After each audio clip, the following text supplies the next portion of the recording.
Hello, and welcome to Stories from India, a podcast where we talk about myths, legends, and folk tales from India. I am your host, Narada Muni, and am a mythological character myself. I have the gift of eternal life and knowledge of the past, the present, and the future. By profession, I'm a traveling musician and a storyteller. So, the way I'm doing my job is by podcast. In this episode, we are doing the story of Tripura, featuring all of the Holy Trinity of Indian mythology. The story also features a brilliant architect, the fountain of life, a bull that can drink significantly more water than you'd expect, and flying cities that are practically invulnerable. Except once a millennium, when a single arrow has the potential to destroy all three, but only if fired by a very specific god. Our story starts not with the cities themselves, but the circumstances that led to their creation. We start with an Asur, Tarakasur. I should just call him Tarak. The Asur at the end is redundant. Now, the Asurs were in a constant struggle with the Devs. If you aren't familiar with the terms, you can simply consider Devs and Asurs as different dynasties, originating from sisters who had an intense rivalry. We'll cover the Dev and Asur origin story in an upcoming episode. But for now, suffice it to say that members of these two dynasties were on rather unfriendly terms with each other. Tarak was following in his father's footsteps by trying to kill as many Devs as he could. His father, Vajranka, had done something similar in his time. And now, Tarak was repeatedly attacking Swarg, or heaven, which was the realm of the Devs. Swarg was on the verge of collapse. Tarak had a big army and tanks and weapons that did not run out of fuel and morale as they approached Swarg. His confidence was driven by the fact that he had a superpower. No prizes for guessing who gave him that superpower. It was my dad, Brahma, the creator of the universe. If you haven't heard previous episodes of this show, my dad has this tendency to grant crazy superpowers to anyone and everyone who prays to him. You wanted powers to destroy the universe? You wanted to evaporate all of the water off of Earth? Sure, all of those were possible. All you had to do was to pray to Brahma. So Brahma made Tarak invincible. That meant no one could hurt him physically or even financially, meaning no one could locate his offshore financial accounts to freeze his assets. Brahma, for all his faults, has one thing going for him. He manages to always put in some fine print, so no one is absolutely invincible. For example, he made Ravan super powerful, but also made it possible for him to be defeated by a human. The human was really an avatar of Vishnu, so not an ordinary human, but that's not the point. In this case, Tarak's Achilles' heel was that there was one very specific scenario in which he could be defeated. It required a son of Shiva, the destroyer. Lord Shiva was a bachelor at the time and lived in Mount Kailash. Because Tarak felt that Mount Kailash was a cold and inhospitable place for any potential partner, it seemed unlikely to him that Shiva would become a parent anytime soon. He was mistaken though, because Shiva did marry Parvati, thanks to some devs who played matchmaker. And the two had a child, Kartikeya, Murugan, or Skanda. He has many names, but you have met Kartikeya before in episode 6.5, All in the Family, when I challenged him to race his brother, Ganesh. As the battle between the Asurs and the Devs raged on, I helped mediate some of the attempts to talk peace. It was not looking good for the Devs. They were under siege for a while, and supplies were running low. During the peace negotiations, Tarak's Minister for Propaganda had gone on and on about the expansion of the Devs and how the Asurs had nowhere to retreat to. But the Asurs said they weren't afraid to take back Swarg, which they claimed was theirs anyway. The minister claimed further that the Devs and their alliance, called Neighborly Asur Trespass Prevention Organization, or NATO for short, was simply an excuse to eradicate Asurs and their way of life. And they had all the weapons to do something about it. The minister would have agreed with Tarakasur that NATO's true meaning was the new anti-Tarakasur organization. The talks ended without any conclusion because the Minister for Propaganda took up all the speaking time. Like I said, it was looking pretty bad for the Devs here. They didn't know that Kartikeya was capable of defeating Tarak. Tarak had worked hard to keep Brahma's fine print a secret. But it is impossible to keep such knowledge from me. I have complete knowledge of the past, the present, and the future. I knew then what I must do. So over drinks, at the conclusion of a fruitless day of talks, I might have accidentally let it slip to a low-level Dev that Kartikeya was the key to victory here. And it worked, just as I knew it would. The low-level Dev almost choked on his drink. He quickly muttered an apology about a hastily remembered prior commitment and rushed from the scene. Of course, he went straight to Indra and told him everything. Indra knows me, and he knows that I know everything. Besides, the Devs were rather desperate at that moment, not knowing how to repel this Asur invasion. They could have defeated Tarak's army if Tarak hadn't been there, but the Asur was rubbing his invincibility in their faces. But now the Devs had an important overnight mission before going into the peace talks and/or battle the next day. They made a quick side trip to Kailash. Kartikeya was luckily at home rather than in school, as you might expect, given his young age at the time. Upon hearing the Devs, he said, of course, he would gladly help the Devs out. After all, some of them had helped him out the last time he was working on his school science project. Well, Kartikeya made short work of Tarak. It was a moment similar to the India versus West Indies 1983 Cricket World Cup.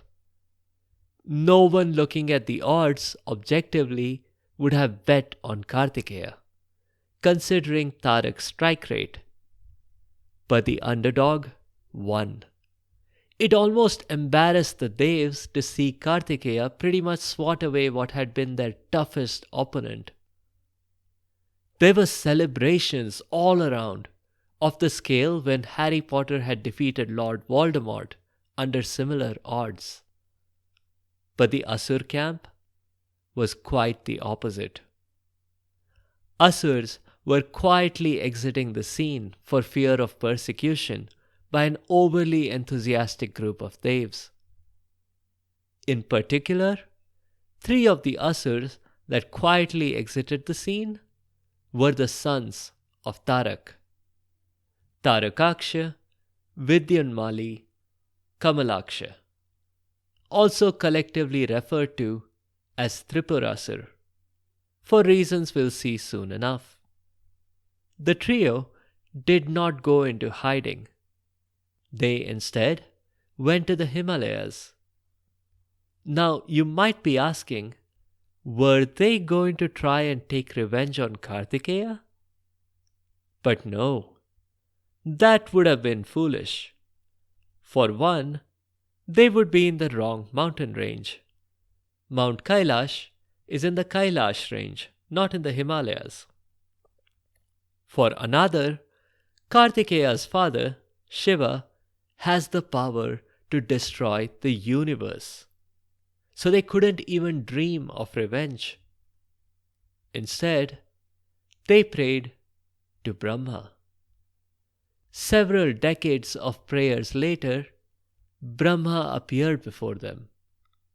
He was ready to grant them anything. The Tripurasurs had done their research. What they needed Brahma to do was to create something for them. "A city for each of us, please," they implored. "We don't have a place to call home, ever since the Devs defeated and killed our dad." "You want a place? And you're asking me?" asked Brahma. "I mean, look at me.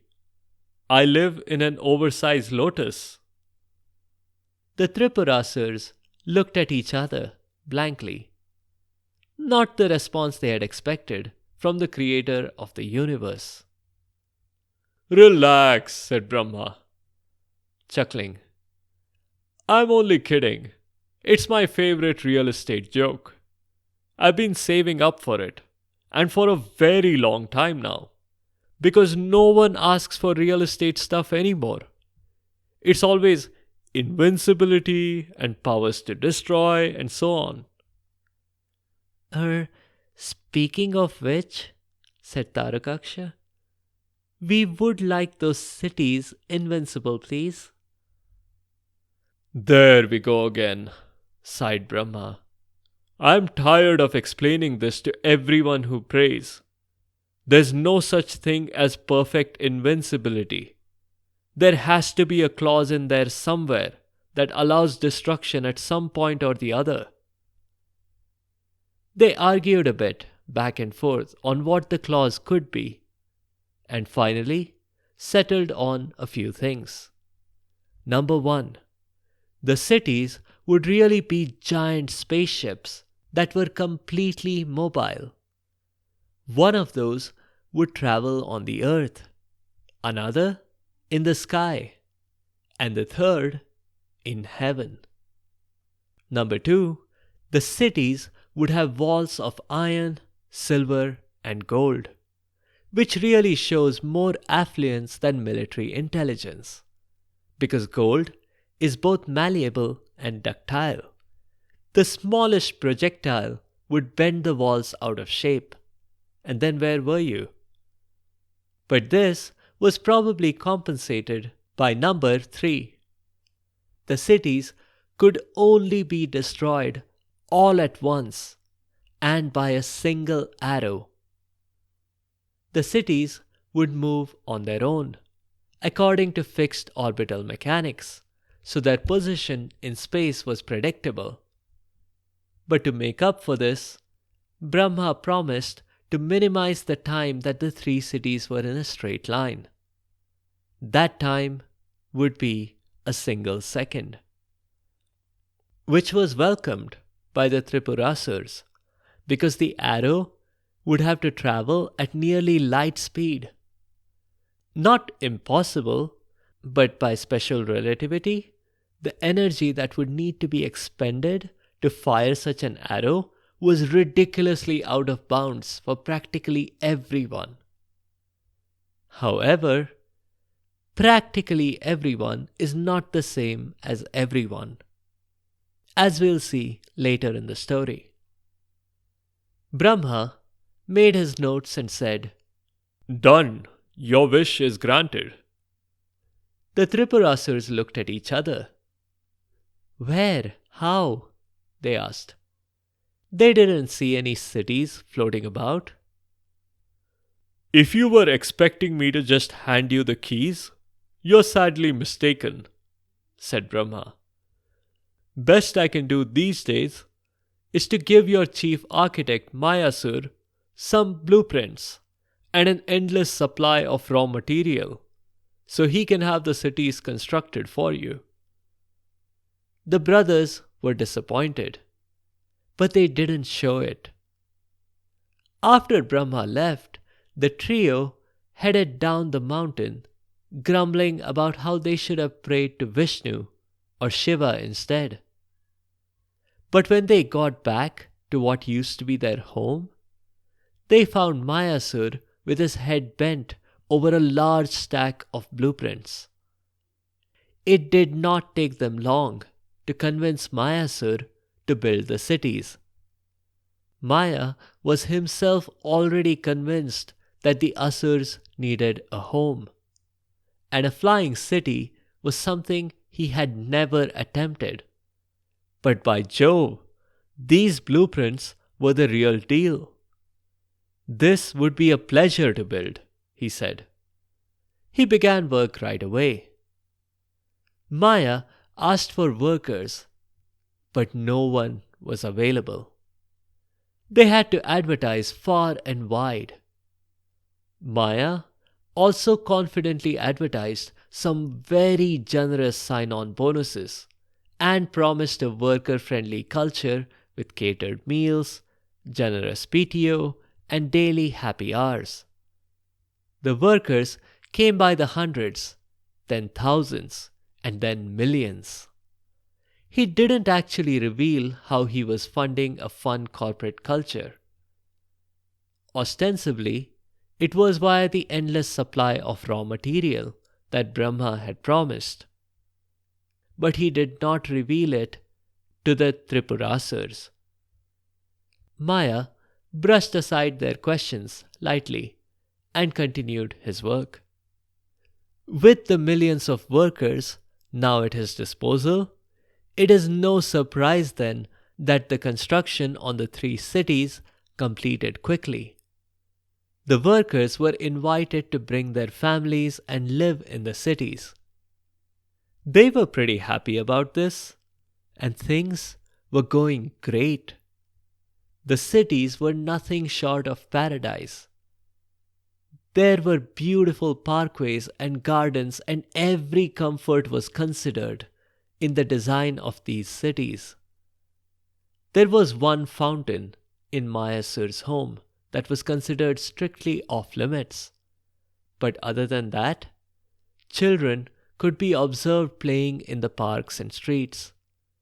People were walking about, chatting, thinking of which exotic part of the universe they should move the city to next. In short, things were perfect. Almost. Some fault lines began to appear when one by one, the Tripurasur brothers grew confident in their city's invincibility and stopped praying to Shiva. However, Maya continued to pray to Shiva. He alone believed that Lord Shiva was indeed capable of firing a near light-speed arrow. But the Tripurasur brothers, overconfident in their abilities, started doing what their father had done. They started raiding and looting the devs and rishis all over the world. They also renamed their cities. They called them Death Star 1, Death Star 2, and Starkiller Base. Those names alone would strike fear in the devs, thought the Tripurasurs.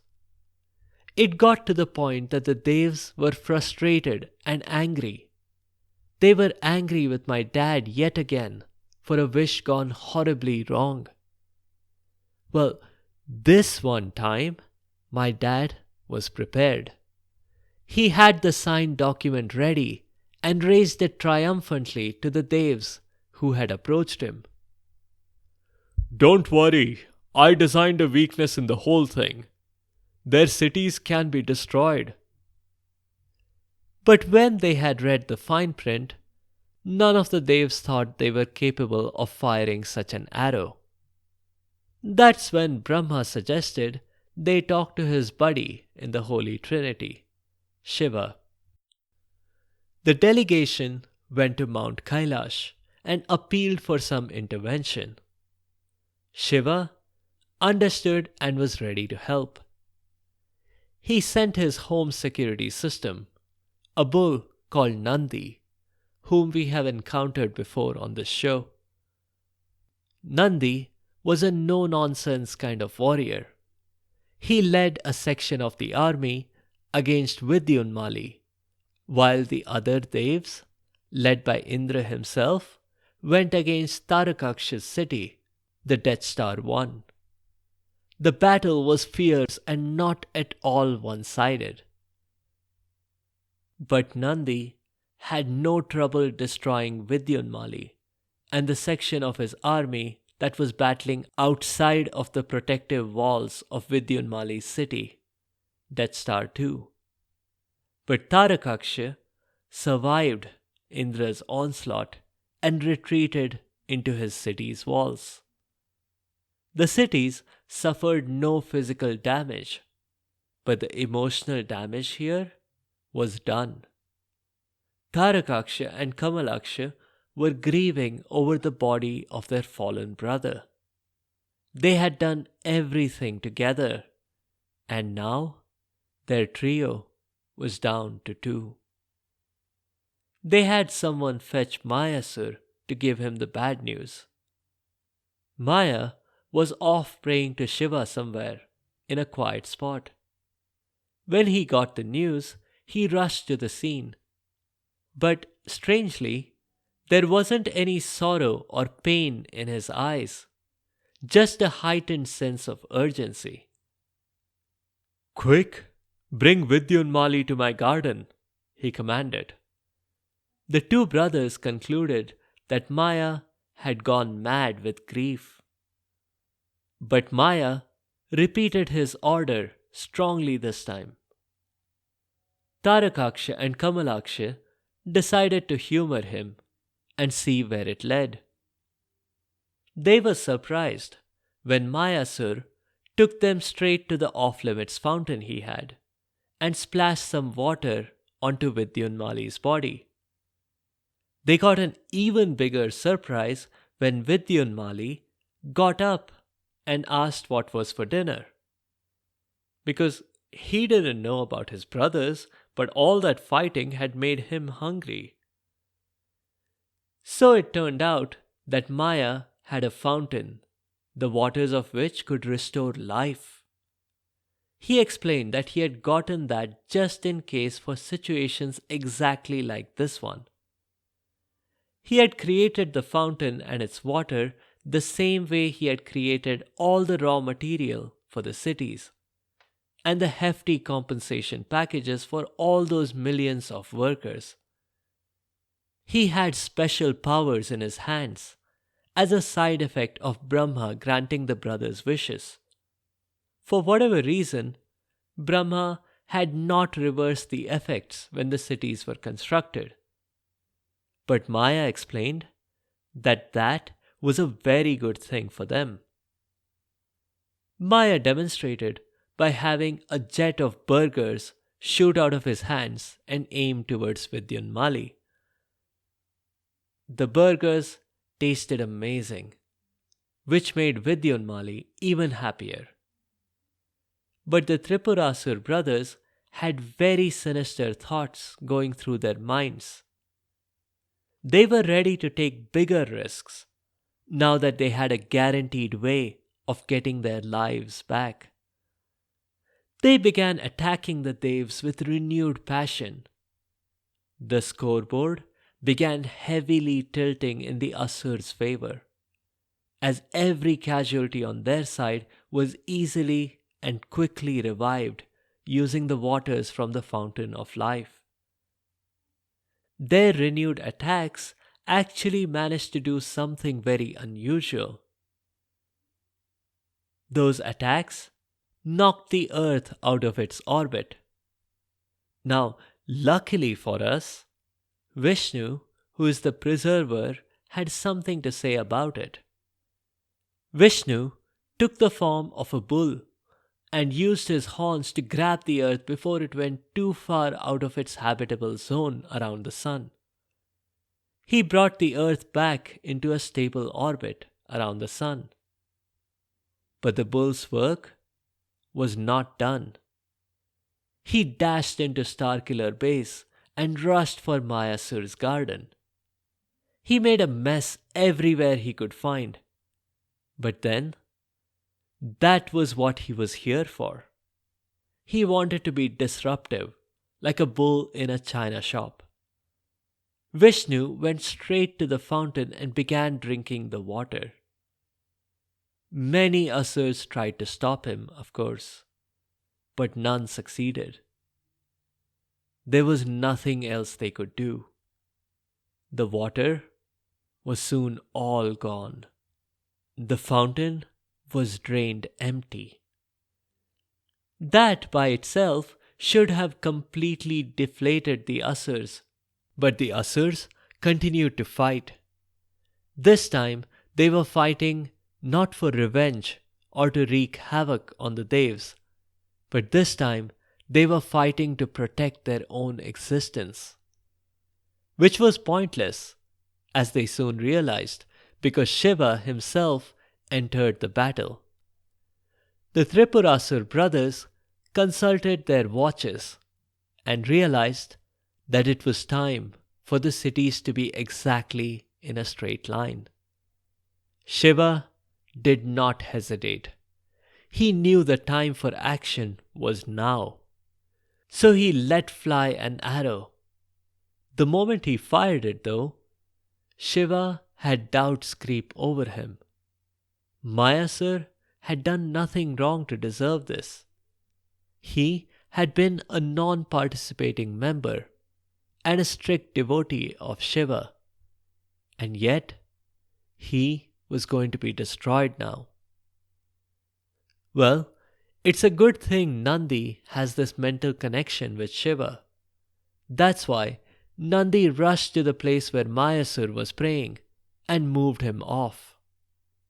He was not a moment too soon, because Shiva's arrow hit its mark as expected. All three of its marks.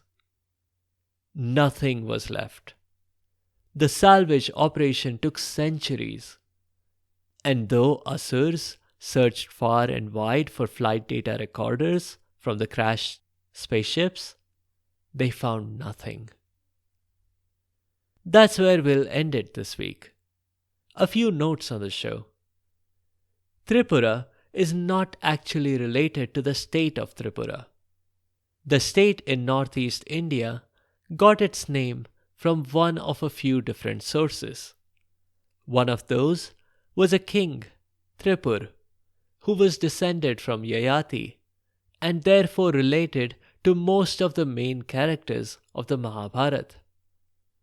Another theory is that the name originated from Tripura Sundari, the supreme goddess in the Shaktiism branch of the Hindu religion.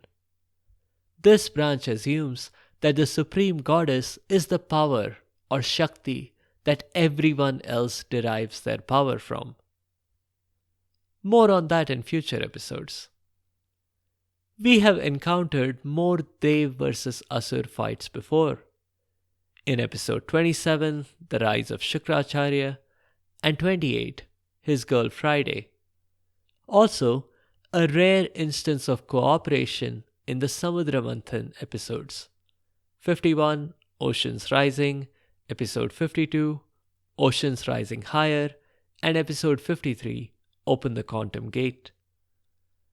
That collaboration ended in disaster as well, at least for the Asurs. My Asur has a bigger role to play in other stories, including the Mahabharata. He retained his architectural skills, and those may have triggered some central events in the epic. But we'll see that when we get to that part of the Mahabharata. The creation of the Asurs is a separate story that deserves an episode by itself. Some of you have requested this, and we'll cover this in an upcoming episode.